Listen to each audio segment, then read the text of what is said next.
नमस्कार मैत्रिणींनो, कशा आहात? परमेश्वराची भक्ती करत राहा, खुश आणि आनंदी नक्कीच राहाल. तर मैत्रिणींनो, आज कालभैरव जयंती. आजचा दिवस अत्यंत साधना सेवा करण्यासाठी शुभ आणि उपयुक्त आहे आपल्याला.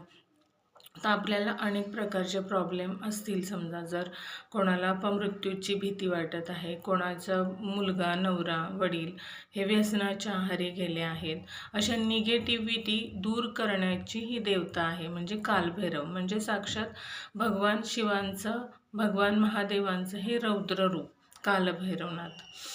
तर आपण जेव्हा कालभैरवनाथांची एखादी सेवा आराधना करतो, तर आपल्या घरातील कोणाची व्यसनं असतील, कोणाची वाईट संगती, जुगार वगैरे ह्या नादाला मुलं नवरे लागलेले असतील, तर तुमची यातून नक्की सुटका करण्यासाठी कालभैरवनाथ नक्कीच तुमची मदत करतील. तसेच आपल्याला कालांचे काल म्हणजे महादेव, काळ म्हणजे मृत्यू, तर त्यांचे सुद्धा काळ आहेत कालभैरवनाथ.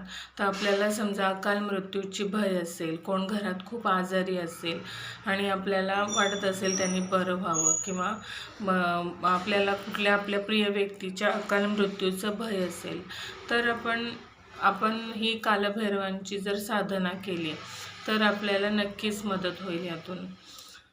तर ही साधना कशी करायची? तर आज कालभैरव जयंती. तर आपण एक चौमुखी दिवा घ्यायचा, ज्याचं मुख म्हणजे 4 दिशेला आपण अशी वाती करायची, अशी वात लावायची आणि त्याच्यामध्ये आपण राईचं तेल घालायचं आणि तो दिवा कोणत्याही कालभैरवनाथाच्या मंदिरामध्ये तुम्ही लावून ठेवू शकता. तर जर तुम्हाला मंदिर नसेल तर महादेवांच्या मंदिरात लावा, आणि तिथेही नसेल तर तुम्ही आपल्या घरी लावला तरी सुद्धा चालेल, दरवाजाच्या बाहेर. आणि आपण त्याच्यानंतर कालभैरवाष्टक हे स्तोत्र हे 11 वेळा म्हणायचं.